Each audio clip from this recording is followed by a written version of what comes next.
भारत के air chief ने बड़े मज़ाक़-खेज़ इंकशाफ़ात किए हैं और उनकी तकरीर देखकर लग रहा था कि जिस तरह भारतीय मीडिया पाक भारत जंग के दौरान जिस तरह की कमेंट्री कर रहा था, जिस तरह की बातें भारतीय मीडिया से हो रही थी, आज लग रहा था वही ज़बान भारत के एयर चीफ बोल रहे हैं, वही झूठे इल्ज़ामात, वही झूठे इंकशाफ़ात अपनी फ़ौज से मुतल्लिक, अपनी एयर फ़ोर्स से मुतल्लिक चीज़ों को लोगों को पागल बनाने की तरफ जो है वो उनकी कोशिश थी। आज के प्रोग्राम में उनके इन इंकशाफात को डिस्कस करेंगे कि क्यों भारत अपनी हार को एक्सेप्ट नहीं कर रहा, क्यों एक के बाद एक झूठ बोला जा रहा है। फिर दोस्तों, ये सचमुच में चौंकाने वाली खबर है, बल्कि स्तब्ध कर देने वाली खबर है कि भारतीय वायुसेना युद्ध के दौरान पाकिस्तान के 6 विमानों को गिरा देती है और उसकी जानकारी देश से छिपा ली जाती है।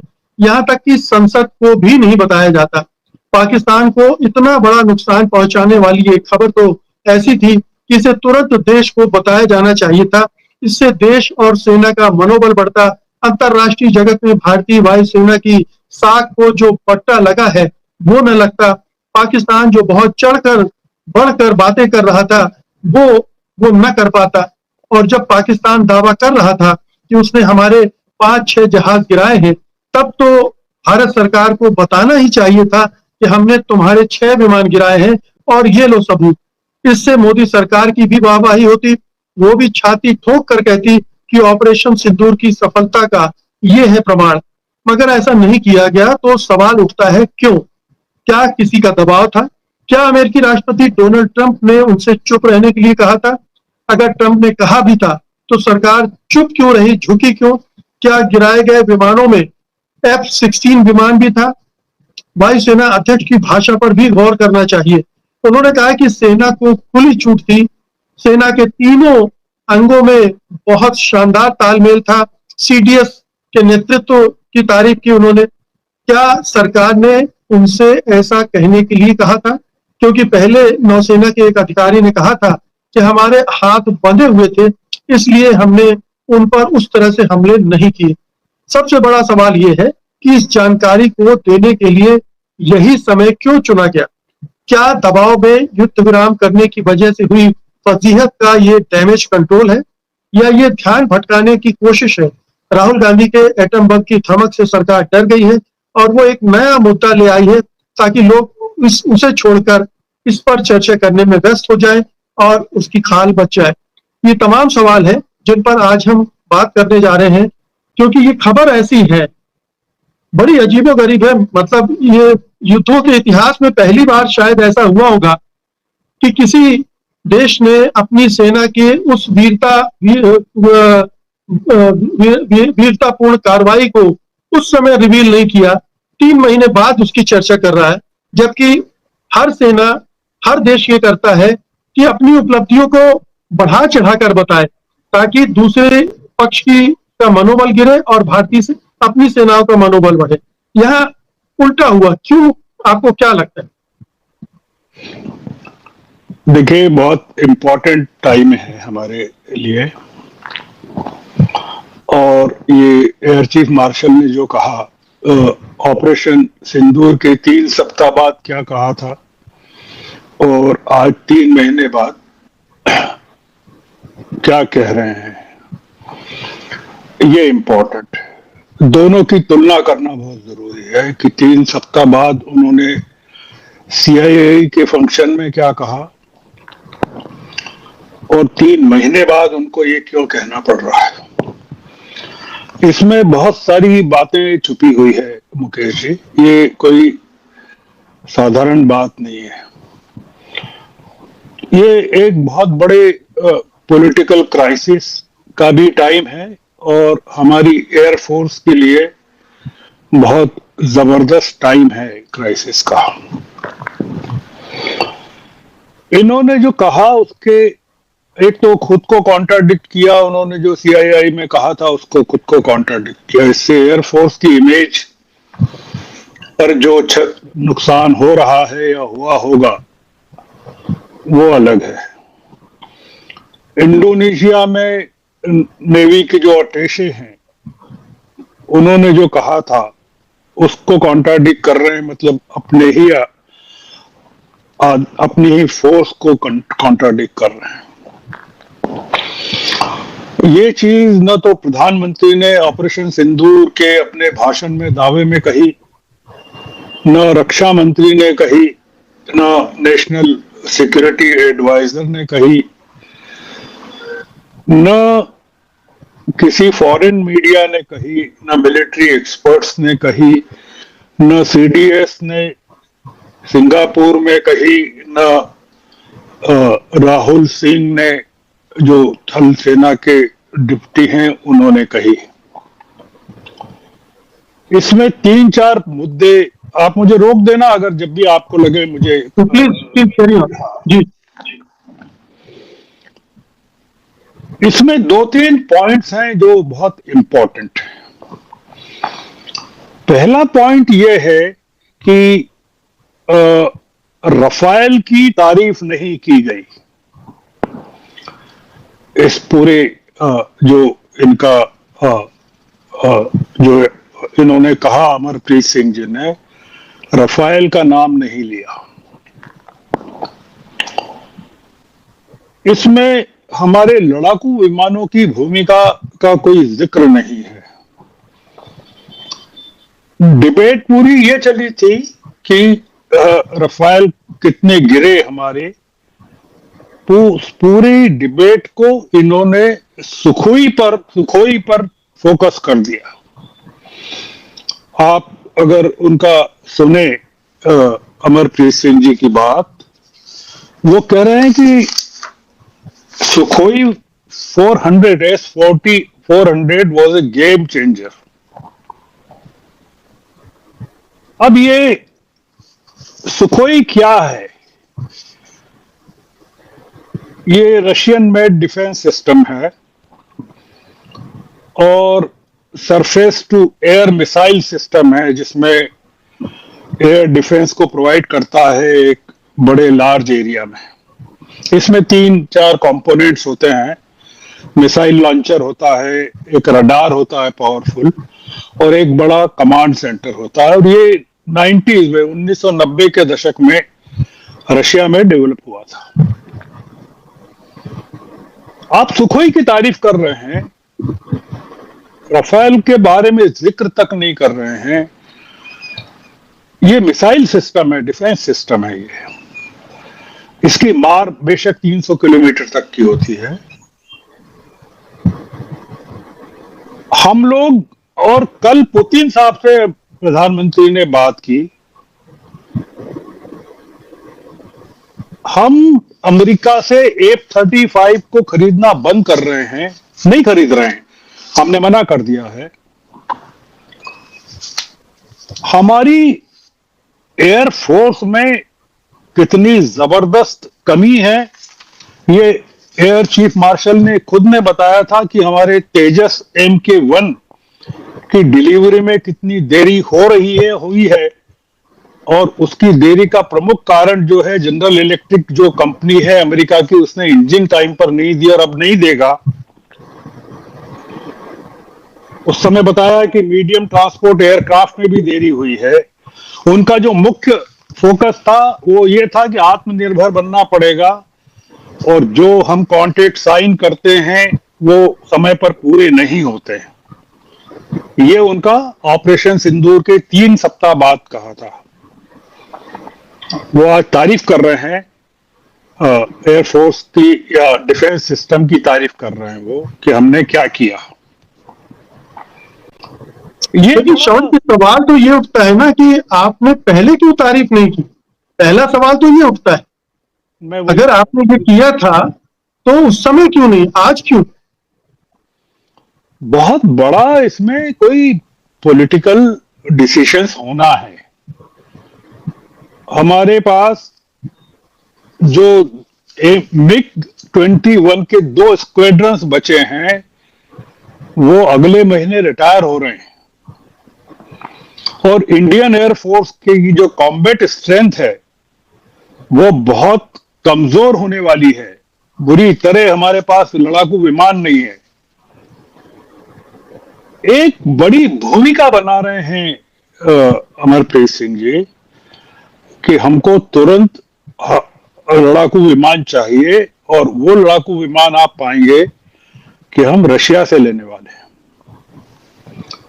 पूरे के पूरे हथियारों का सौदा हम रशिया से करने वाले हैं, और हो सकता है कि हम चीन से भी ले लें। एक ये इसको आप ये मत लिए कि आरोप मत बताइए इसमें कि उन्होंने तब क्यों नहीं कहा, अब क्यों कह रहे हैं। आप इसमें ये ढूंढिए कि टाइमिंग क्या है इसका आज, और क्यों जरूरत पड़ी अमेरिका से जो लड़ाई चल रही है उसके दौरान। ये पूरा का पूरा, ये मैं इसमें कोई राहुल गांधी और इलेक्शन कमीशन का रोल नहीं देख रहा हूं, ये डिबेट को भटकाने का भी नहीं, ये एक अलग मसला है। और ये अलग मसला, इसमें जो इंपॉर्टेंट है वो ये है, रफाल नहीं गिरे वो ये कह रहे हैं, हमने कितने उनके 6 विमान गिराए वो ये कह रहे हैं, वो 5 कौन से थे, एक कौन सा था ये बता रहे हैं, और सबसे बड़ी बात ये कह रहे हैं कि कोई पॉलिटिकल इंटरफेरेंस नहीं था, हमारे हाथ नहीं बंधे हुए थे। आप पूरे के पूरे नरेशन को, अपने ही लोगों के नरेशन को, अपनी आर्मी को, थल सेना को, नेवी को, पॉलिटिकल सिस्टम को, संसद को, अपोजिशन को एक झटके में पूरे के पूरे डिस्कोर्स को आप मिस्टीरियस बना रहे हैं, सस्पिशियस बना रहे हैं। तो ये जो इसकी ध्वनि है, हम अमरप्रीत सिंह पर कोई आरोप नहीं लगाना चाहते, बहुत बहादुर है वो, एयर चीफ मार्शल हैं, हमारी सेना ने बहुत बहादुरी की है। हम इसमें एक पॉलिटिकल एंगल ढूंढ रहे हैं कि पॉलिटिक्स जो है वो इनको, इनके कंधों पर चल के बंदूक चला रही है। 3 महीने क्यों छिपाई रखी गई खबर? ये खबर कितनी सच हो सकती है? हम सेना पर प्रश्न नहीं करना चाहते, हम ये प्रश्न कर रहे हैं राजनीतिक नेतृत्व से कि वो क्यों इस खबर को छुपा के बैठा था। क्या उसे पता था कि ट्रंप दबाव डालेंगे, 50% टैरिफ लगाएंगे, हमको रूस पे जाना पड़ेगा, फिर हम रूस के हथियार खरीदने के लिए इसका इस्तेमाल करें? ये तो हो नहीं सकता है। तो उस समय क्यों? सबसे पहले तो ये प्रश्न उठेगा कि क्या सचमुच में गिराए थे, क्योंकि उसके प्रमाण आपने दिए नहीं, पहले कोई दावा नहीं किया अभी तक। अब पाकिस्तान की तरफ से भी इसका खंडन वगैरह आएगा, तब आप कैसे इसको डिफेंड करेंगे?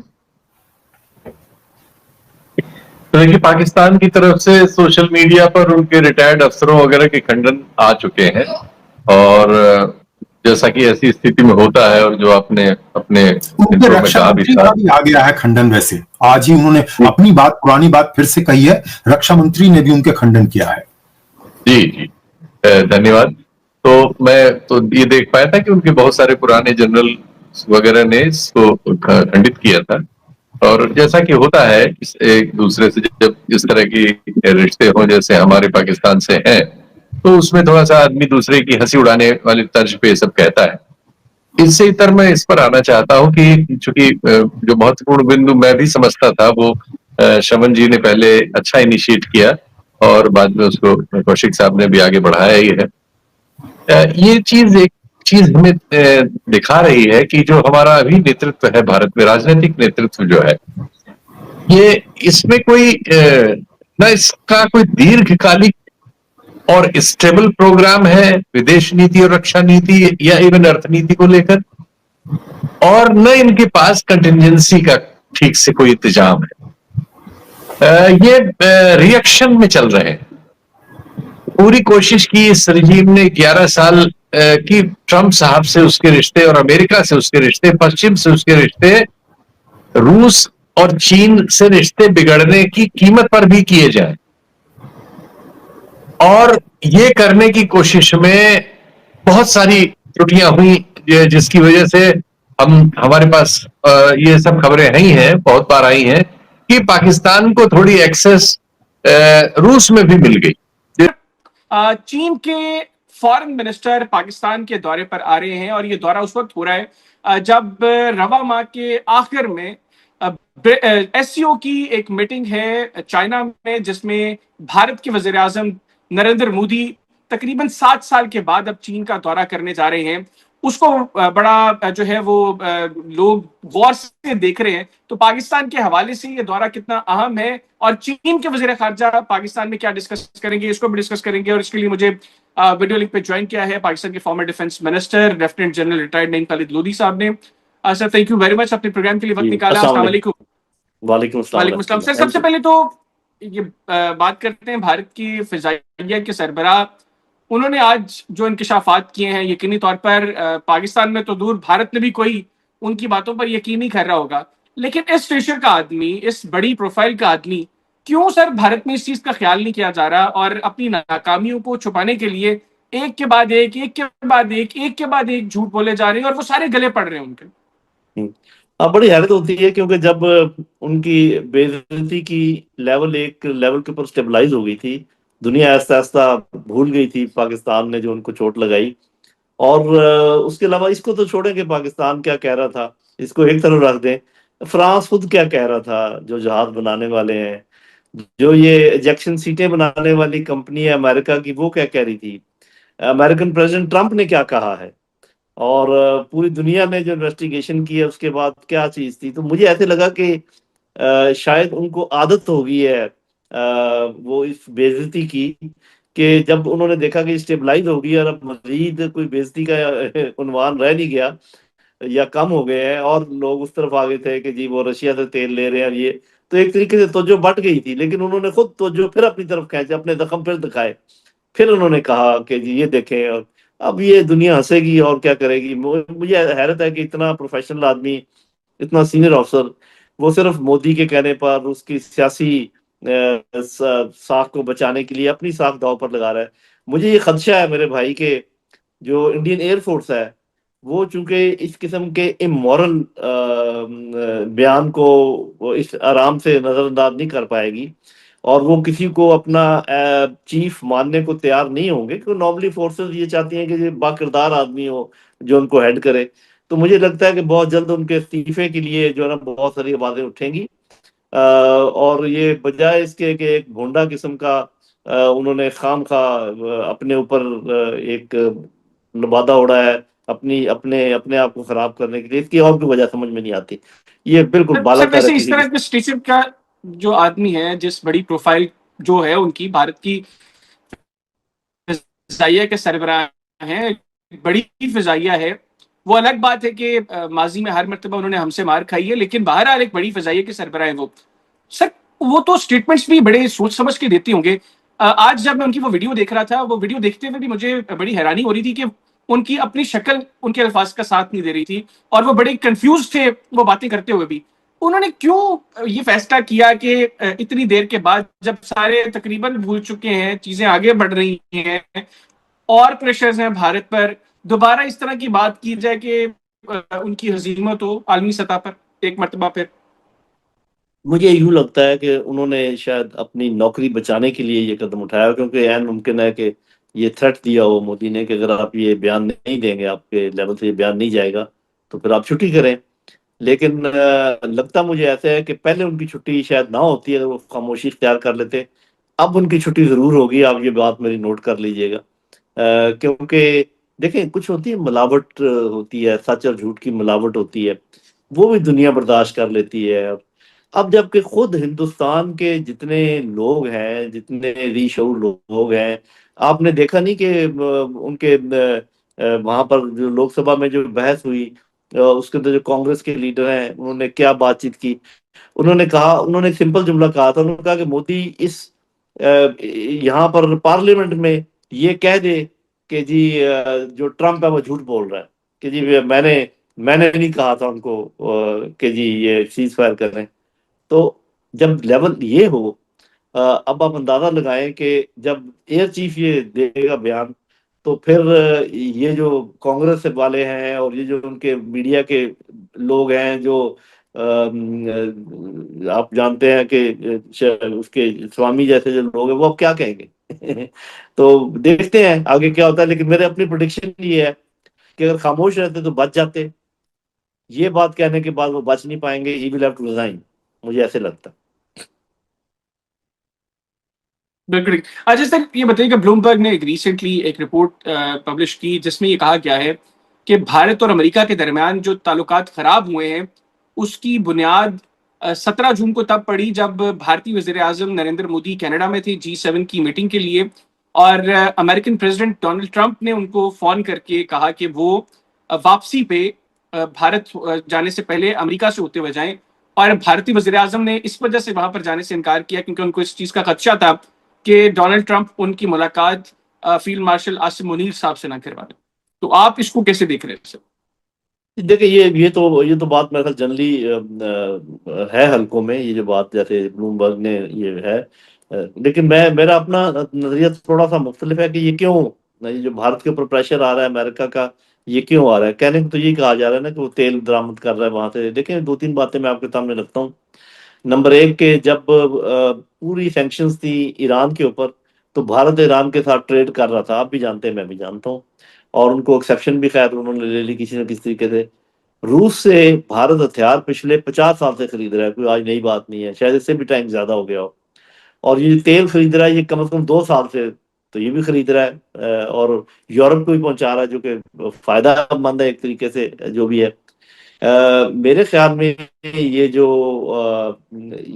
बात हुई है, जिस पर नाराजगी हुई है इनकी, वो मुझे ये लगता है कि जो भारत ने चीन से मार खाई है और फिर पाकिस्तान से मार खाई है, और उन्होंने ये कहा कि अरे भाई, तुम्हें तो हमने खड़ा किया था चीन के खिलाफ, तुम तो पाकिस्तान से भी पिट गए।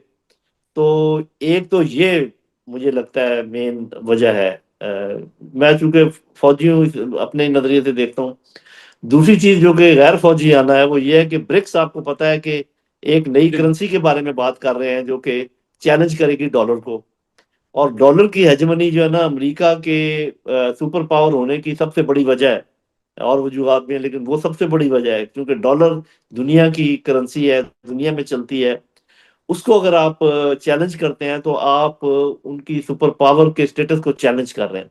अब ब्रिक्स में आपको पता है कि इंडिया भी मौजूद है, ऑल्दो इंडिया ने कहा था जी हम इसके हक में नहीं है ये, लेकिन वहां मौजूद तो है। तो आपने देखा होगा कि ये जो ब्रिक्स के जितने ममालिक हैं उन सब के ऊपर बड़ा प्रेशर आ रहा है, इंडिया भी उनमें शामिल है। तो ये जो नाराजगी है ट्रम्प की हिंदुस्तान के साथ, ये दो वजूहत हैं कि तुम तो छोटे से मुल्क से भी मार खा लेते हो। वो हमें साफ जरा छोटा ही समझते हैं, क्योंकि हम समझते हैं कि हम हिंदुस्तान जैसे मुल्क की भी खबर ले सकते हैं। और दूसरा ये कि तुम ब्रिक्स का हिस्सा हो जो कि डॉलर को चैलेंज कर रहा है। तो वो जो कहते हैं ना कि ऊपर चीजें कुछ और नजर आती हैं, अंदर कुछ और होती हैं, तो मेरा ये अंदाजा है कि असल वजूहत ये दो हैं, वो भी वजूहत है, इसमें कोई शक नहीं है, लेकिन मैं बिल्कुल ठीक। समझता हूँ कि ये ज्यादा भारी वजूहत है। अच्छा सर, ये बताइएगा, भारत इस वक्त मतलब इंतहाई कह लें कि फंसा हुआ दिखाई दे रहा है। एक जानिब जिस तरह आपने ब्रिक्स का जिक्र किया, और ब्रिक्स में होने के बावजूद चंद माह कबल, ये बल्कि पाक भारत जंग के बाद की बात है, रशिया में एक कॉन्फ्रेंस के अंदर सर्गी लाव्रोव ने भारतीय 14 पार्लियामेंटेरियंस की, बीजेपी के पार्लियामेंटेरियंस की मौजूदगी में ये एक शटअप कॉल दी थी भारत को कि भारत अपना दोगला म्यार खत्म करे और स्ट्रेट अवे अपनी पॉलिसी क्लियर करे। दूसरे जानिब अब अमेरिका भी भारत को यही कह रहा है कि तुम ये हरकतें मत करो, इधर उधर की मत खेलो, एक अपनी पोजीशन को क्लियर करो। तो ब्रिक्स और क्वाड, अगर भारत पर प्रेशर आता है कि इसमें से किसी एक का इंतखाब किया जाए, आपके नजदीक भारत जो है वो किस तरफ जाएगा? ब्रिक्स की तरफ जाएगा, क्वाड की तरफ जाएगा? भारत की बचत कहां पे होती है? देखिए, भारत का ये बड़ा डिलेमा है जो आपने बात की है। मसला ये है कि भारत अगर तो अमेरिका और इसराइल के साथ भारत के ताल्लुकात बहुत गहरे और मजबूत हैं, आप भी जानते हैं, हम भी जानते हैं, और वो उनके ताल्लुकात अमेरिका के, तो ये जो ट्रायंगल है, इसको छोड़ने का ये मतलब है कि फिर जो भारत हमें आंखें दिखाता है वो आंखें भी बंद हो जाएंगी, क्योंकि भारत को ये तो मालूम है कि अकेला तो हमारे साथ नहीं लड़ सकता। वो जिस बिरते पे लड़ता है वो इसराइल की सपोर्ट है। तो अगर ये ट्रम्प की बात ना माने तो इसराइल की सपोर्ट खो देगा। इसराइल की सपोर्ट खो देगा तो वो फिर हमारे साथ तो वो हमारे साथ आंखें भी नहीं मिलाएगा। आप देखिएगा, लड़ना तो बड़ी दूर की बात है।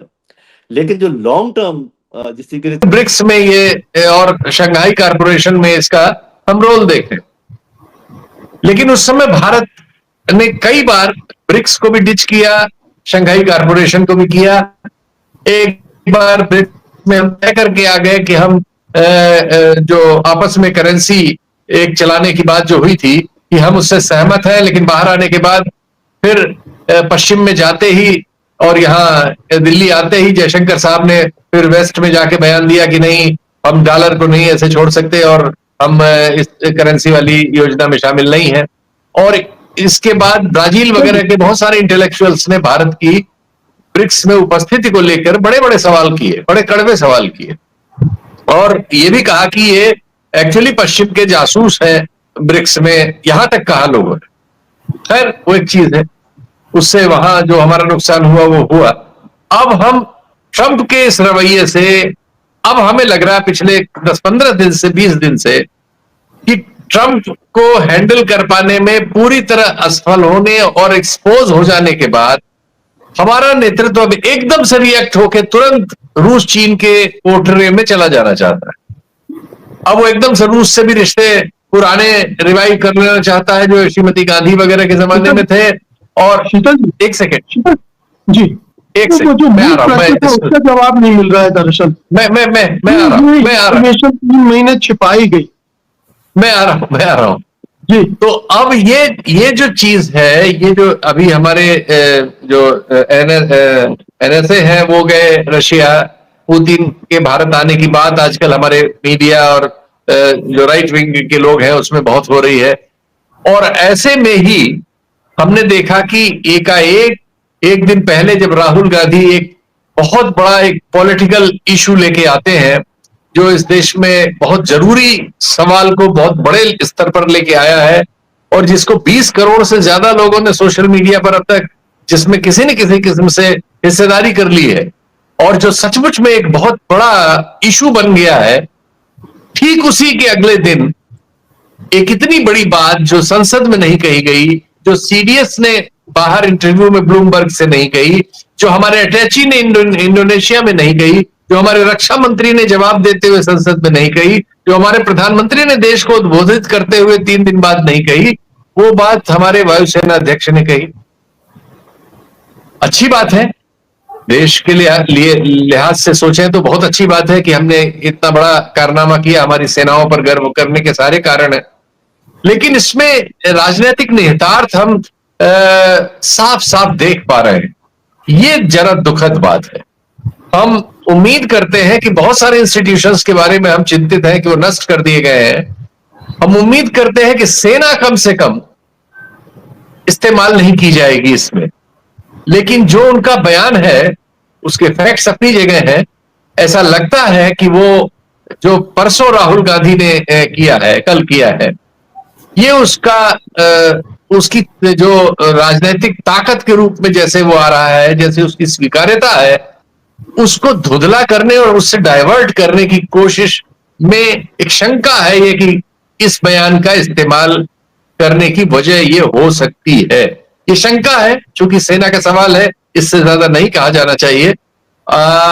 लेकिन निश्चित तौर पर ये समय, इससे तो और बातचीत होगी, इससे तो और फजीयत होगी सरकार की, क्योंकि ये सवाल जो हम लोग अभी डिस्कस कर रहे हैं ये आम लोगों के दिमाग में भी आएगा कि भैया आपने उस समय क्यों नहीं बताया, 3 महीने बाद कहां से ये आम लोगों के रिएक्शंस में है, वहीं से मैंने लिया है। ये इन टिप्पणियों पर जो सोशल मीडिया में बहस, हमारे यहाँ अब हम भी एक सक्रिय समाज है, हमारे यहाँ 40-50 करोड़ लोग उसमें एक्टिव रहते हैं, तो ये उस बहस में आया, ये पाकिस्तान के की ओर से आ रहे रिएक्शन के जवाब में भी आया और इंडिपेंडेंटली भी आया, ये वहीं से आ रहा है। जी तो श्रवण जी, आपने जो टाइमिंग की बात की उसके दोनों कारण हो सकते हैं, एक जो आपने दिया, एक जो शीतल जी दे रहे हैं, दोनों हो सकते हैं। इंडियन एयर फोर्स चीफ आज कहते हैं कि हमने पाकिस्तान के 6 जहाज गिराए थे। झूठ की भी हद होती है। दूसरी तरफ इंडियन सहाफ़ियों ने खुद ही मानने से इनकार कर दिया। अब कौन यकीन करेगा इनके ऊपर। इनको 2-3 महीने बाद याद आता है कि हाँ हमने ये किया था, वो किया था। अब तो कुछ बच्चा नहीं इनके पास झूठ बोलने के लिए, और कितना झूठ बोलोगे। आज के लिए इतना ही। अगर वीडियो पसंद आई हो तो वीडियो को लाइक और दोस्तों के साथ शेयर ज़रूर कर लीजिएगा। इंशाल्लाह मिलते हैं किसी नेक्स्ट वीडियो में, तब तक के लिए अल्लाह निगहबान।